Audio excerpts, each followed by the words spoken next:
사람들이 때로는 참 많은 외로움을 느낄 때가 있습니다. 왜냐하면 아무리 가까운 친구라도 믿지 않는 친구들과 함께 하다 보면 많은 차이가 나는 걸 느끼게 되고요. 한 가족이 한 지붕 밑에서 살지만 그들의 생각과 나의 생각의 차이가 꽤 있다는 걸 느낄 때 굉장한 외로움에 휩싸이게 되죠. 이러한 삶의 방식의 차이라고 하는 것, 이 갈등 속에서 우리는 그들과 어울려서 적당하게 동화하고 살아야 되느냐, 아니면 왕따가 되더라도 그들을 등지고 멀어져야 되느냐, 이 두 가지 갈등 우리들은 누구나 다 겪고 있습니다. 특별히 직장 생활을 하다 보면 믿지 않는 동료들과 어울려져서 1차, 2차, 3차를 가야 할 때도 있고, 그런 그들의 삶을 정죄하고 멀리해서 동떨어진 삶을 내가 살아야 되는 것이 경건이냐, 아니면 신앙을 조금 포기하고 그들을 정죄하지 말고 그들과 함께 손을 잡고 우리가 호흡을 맞춰가야지 되는 것일까? 이 갈등이 오늘 이 시대에 여러분과 제가 가지고 있는 정말 급한 일들입니다. 세상을 정죄하고 세상을 멀리해야 되는 것이 교회냐, 아니면 교회의 문턱을 다 낮춰버리고 누구든 들어올 수 있도록 끌어들이는 것이 교회냐, 오늘 교회들이 안고 있는 갈등입니다. 이 문제들을 이스라엘 백성들은 가나안 땅에서 굉장히 일찍 경험했다라고 하는 겁니다. 특별히 옛날에는요, 주변 국가와 동맹을 맺지 않으면 살 수가 없었습니다. 독립적으로는 결코 나라를 지킬 수가 없어요. 그래서 이스라엘은 믿지 않는 주변 국가와 손을 잡을 것인가, 아니면 그들을 다 적대시하고 홀로 존재해야만 하는가, 이것이 바로 그들에겐 숙제였고 상당히 긴장된 일들이었다라고 하는 겁니다. 자, 그러면 오늘 여러분, 하나님은 이스라엘대로 무조건 고립되라 이렇게 말씀하신 적 없습니다. 어느 정도 손을 잡고 협력관계를 인정도 하십니다.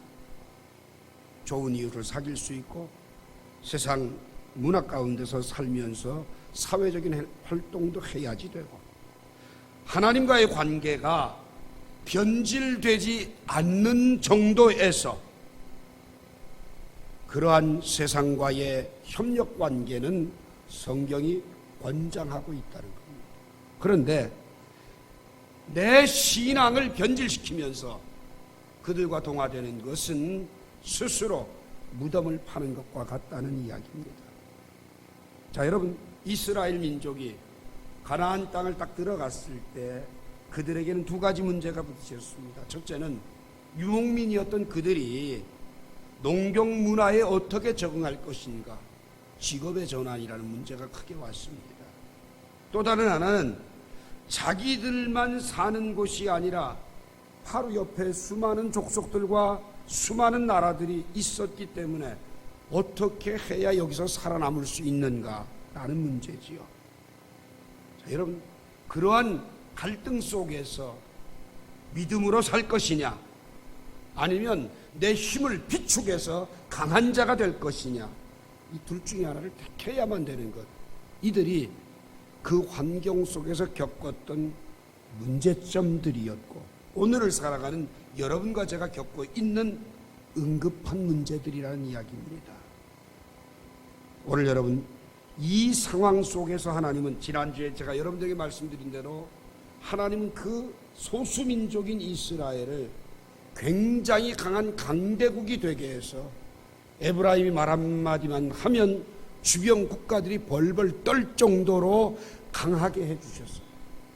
그러면 그들에게 주신 은혜를 따라서 주변 국가들을 변화시키고 하나님께 이끌어가야 될 그들이 그 위대한 은혜와 능력을 받은 상태에서 오히려 바알을 섬기고, 편할수록 더 많이 줄수록 더 범죄하고, 그들은 거기에서 금송아지까지 끌어다가 섬기면서 결국 아침 이슬같이 꿀뚝에서 나오는 연기와 같이 심판을 자초한 인생을 살았다. 이런 이야기를 제가 드렸습니다. 오늘 여러분께 지난 주일날 명절이라서 여러분들이 참여 못한 분들이 많이 있으니까 이 말씀 속에서 이 두 가지 갈등은 그때나 지금이나 다 가지고 있는 갈등인데, 그들이 왜 그러면 하나님께서 부하게 하시고 큰 힘을 주실수록 하나님을 더 사랑하지 않고 그들이 왜 바알을 끌어들였느냐? 여러분, 바알을 왜 끌어들였어요?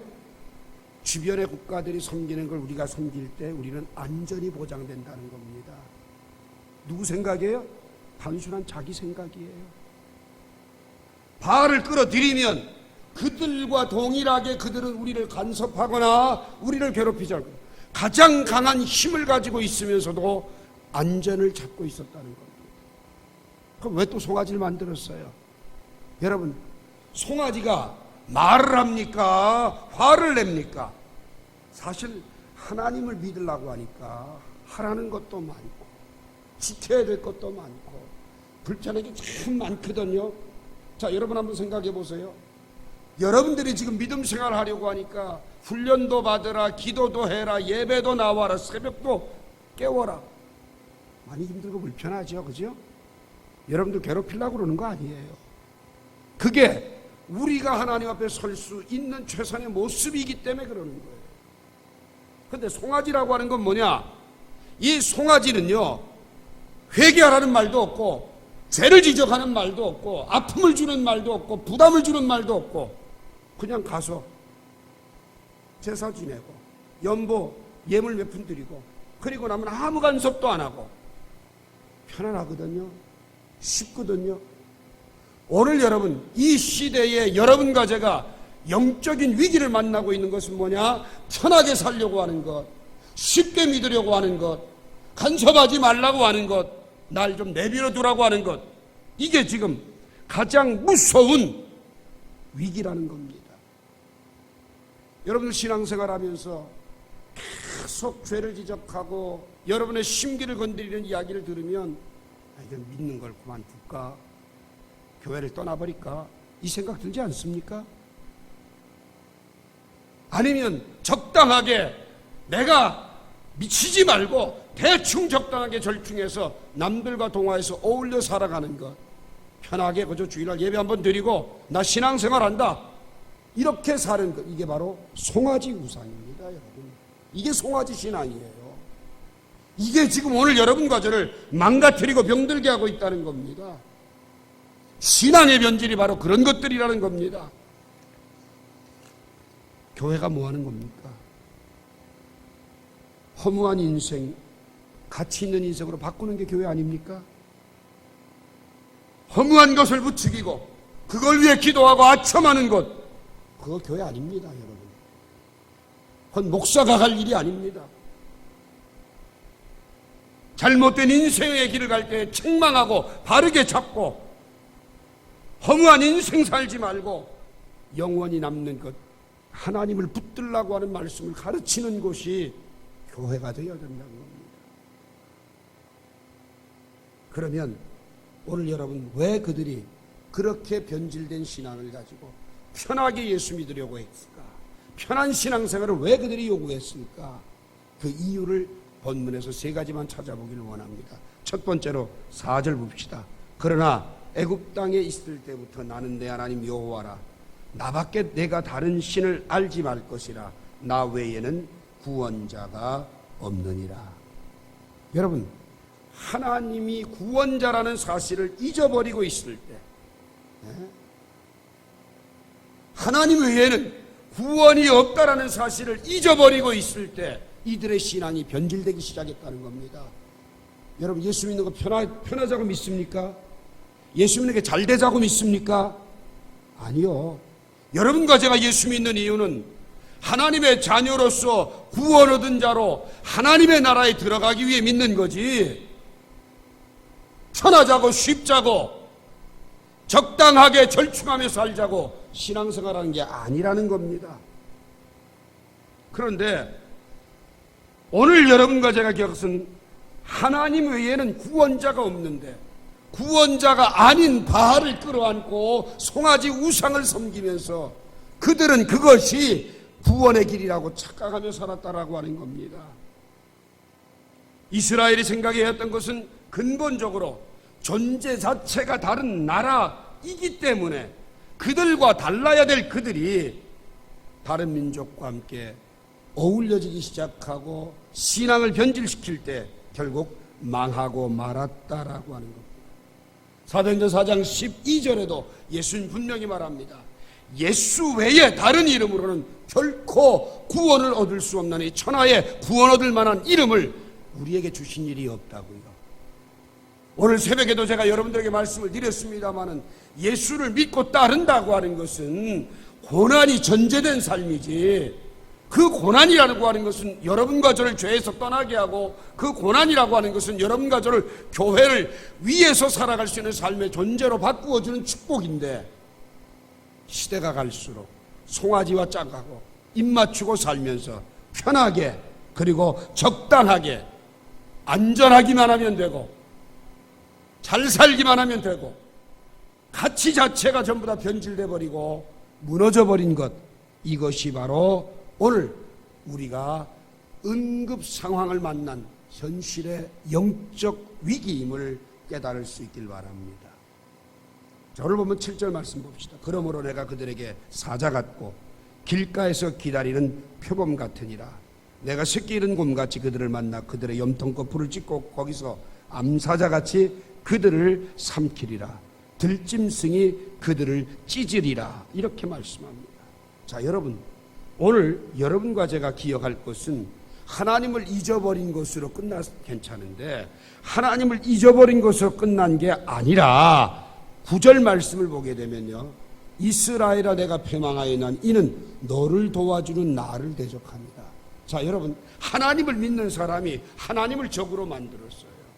그 적으로 만든 결과가 7절과 8절처럼 하나님께서 찢어버리고 삼켜버리겠다고 얘기를 해요. 그러면 왜 하나님이 적이 됐어요? 하나님이 적이 된 이유가 뭐예요?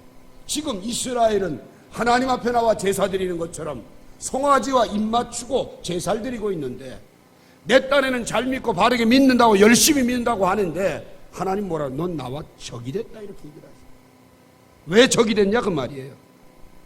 야고보서 4장 4절에 보게 되면 가늠한 여인들아 세상과 벗된 것이 하나님과 원수됨을 알지 못하느냐.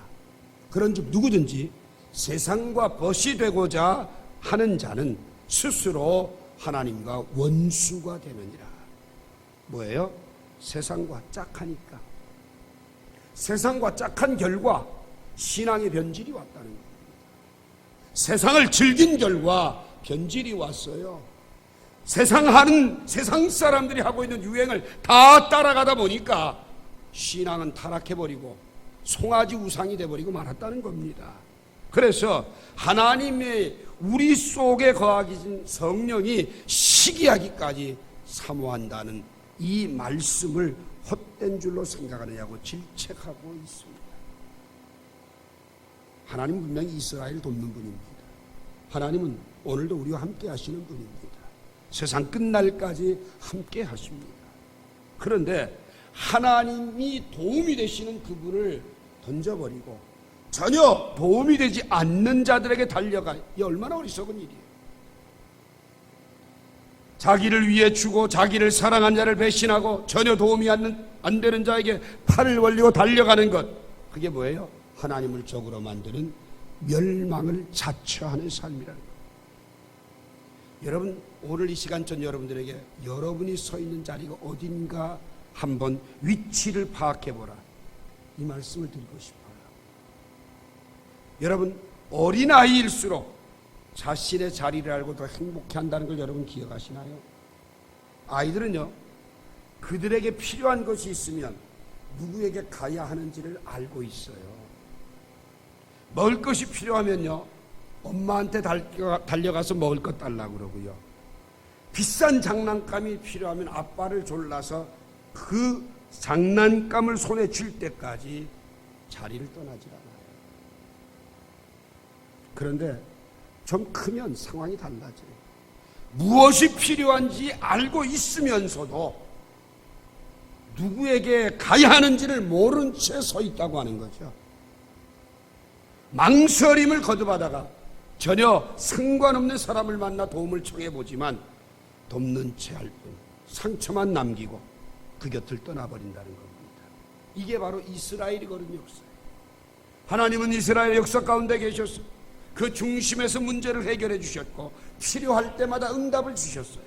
그런데 어린아이의 상태를 벗어난 후에는 구할 대상을 잊어버리고 방황을 거듭하다가 오히려 우생에게 다가가서 그들의 문제를 말하고 해결을 받으려는 어리석음만 거듭하고 있다는 거죠. 시간이 가면 갈수록 그 상태는 점점 더 심각해집니다. 여러분을 보면 4절 말씀, 애굽에서부터 내 하나님이라 나 외에 다른 신을 내가 알지 말라. 나 외에 구원자가 없다. 여러분, 그들을 계속 설득합니다. 문제 해결할 수 있는 길, 너희가 살 수 있는 길, 너의 필요를 공급할 수 있는 분 하나님이다라는 겁니다. 그런데 그 하나님을 적으로 만들었어요. 여러분, 사람은 다 잃어버려도 하나님은 잃어버리면 안 된다는 사실을 기억하시기 바랍니다. 모든 사람이 다 나의 적이 된다고 할지라도 하나님을 적으로 만드는 건 위기입니다. 만약 하나님이 적이 되면 암사자처럼, 표범처럼, 새끼 잃은 암곰처럼 우리에게 달려들어서 염통꺼풀을 찢어놓고 만다고 말씀하고 있어요. 오늘 여러분과 제가 딱 한 가지만은 변하지 맙시다. 그 뭡니까? 사람들이 다 나를 미워해서 적이 된다고 해도 하나님의 말씀만은 놓지 않겠다고 하는 결심. 참, 여러분, 제가 40년 넘게 목회를 하면서 느끼는 게 뭐냐? 하나님의 말씀을 그대로 전하면 사람들은 참 많이 싫어한다. 그리고 교회 성장도 더디다.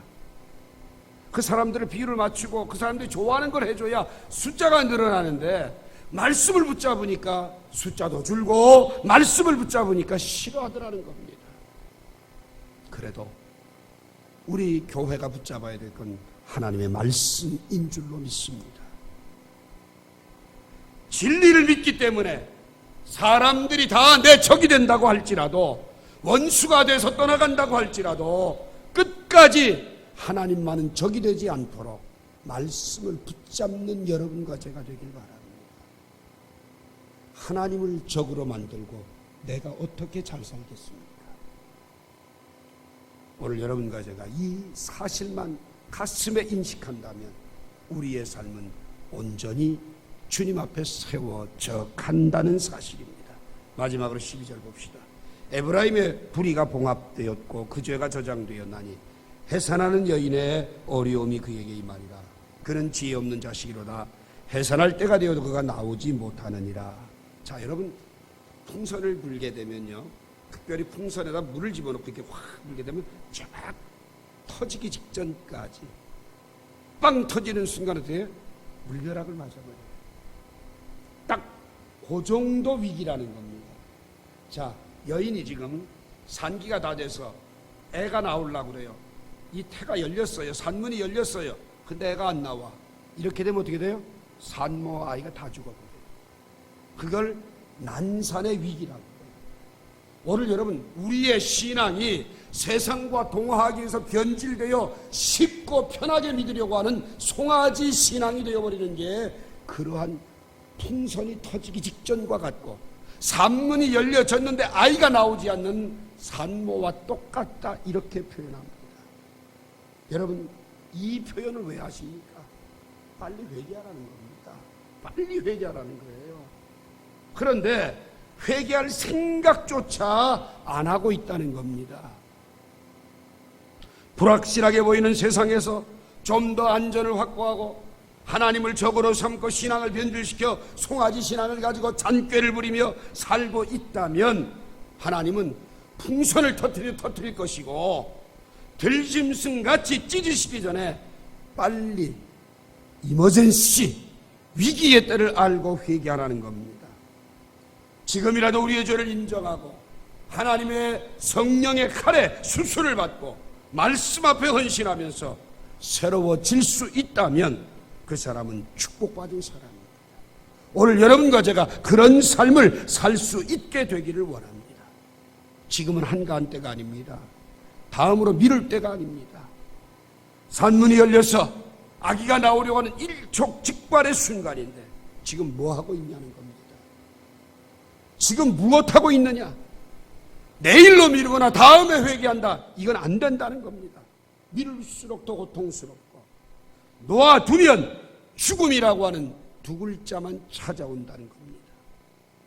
오늘 이 시간 여러분, 우리가 조금씩 하나님의 말씀 앞에서 내 모습을 발견하고 찾을 수 있는 것이 얼마나 소중한가 생각해 보시기 바랍니다.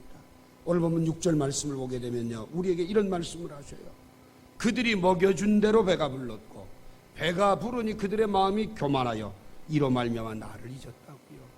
하나님은 필요를 따라 다 채워주셨는데 내가 한 짓은 그 하나님을 잊어버린 거예요. 어디 그뿐입니까?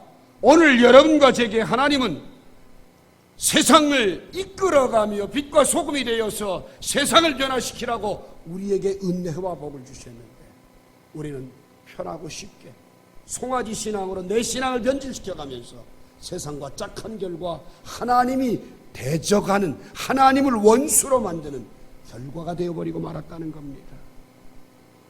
오늘 여러분, 그럼에도 불구하고 그분은 우리에게 관대합니다. 그래서 여러분과 제가 아직도 정신을 못 차립니다. 이사야 59장이 말합니다. 주의 손이 짧아서 구원치 못하심도 아니요 그분의 귀가 둔하여 듣지 못하심도 아니라 오직 너희와 나 사이 너희 죄악이 가로내었다고요. 오늘 여러분과 제가 하나님과 나와의 관계의 교제가 끊어진 이유는 죄라고 지적합니다. 죄 속에 머물고 있으면서 하나님과 교제는 이루어지지 않습니다. 예수 그리스도를 나의 구주로 영접한 이후 구원은 변함이 없지만 죄로 인해서 하나님과의 관계를 지속하지 못한다면 결국 부끄러운 구원을 받고 말 것입니다. 로마서 8장 13절은 말합니다.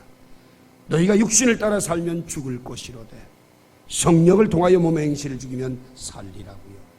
오늘 성령을 우리 안에 주시고 우리로 하여금 고린도전서 15장 55절 말씀처럼 사망을 향하여 걷지 아니하고 그리스도로 말미암아 승리의 삶을 살아서 흔들리지 않고 더욱 주의 일에 힘쓰는 자들이 되라고 던져주시는 메시지들을 기억하실 수 있길 바랍니다. 오늘 이러한 긴급한 상황에 우리의 희망은 오직 예수 그리스도입니다. 왜요? 그분만이 죄로 말미암아 멸망할 상태에 우리를 건져주실 수 있는 유일한 분이시기 때문입니다. 예수 그리스도를 알기 전에는 이미 예비된 지옥으로 갈 수밖에 없는 처지였지만 예수 그리스도를 알고 영접한 이후 그 지옥은 나와 상관없는 장소가 되었습니다. 주님은 멸망에 이를 수밖에 없는 모든 사람에게 이제는 멸망에 이르지 않고 모든 사람이 다 구원 얻기를 원하신다고 디모데전서 2장 4절은 말씀하고 있습니다. 이제 그렇다면 우리가 하나님의 은혜를 깨닫고 우리의 신앙을 돌아보아 송아지 신앙처럼 내 욕망을 위해 적당히 변질시키지고 편하게 믿으려고 하지 말고 하나님의 말씀을 붙잡고 잃어버렸던 거룩을 회복하고 메말랐던 눈물이 회복되어 회개에 합당한 열매가 있고 부담 없이 믿는 것이 아니라 정말 멍에를 메고 주님을 따라가는 신실한 믿음의 삶이 우리 안에 이루어지기를 주의 이름으로 부탁을 드립니다. 오늘 세 가지, 당신은 하나님을 잊지 않으셨습니까? 두 번째, 하나님이 여러분의 원수가 되고 있지는 않습니까?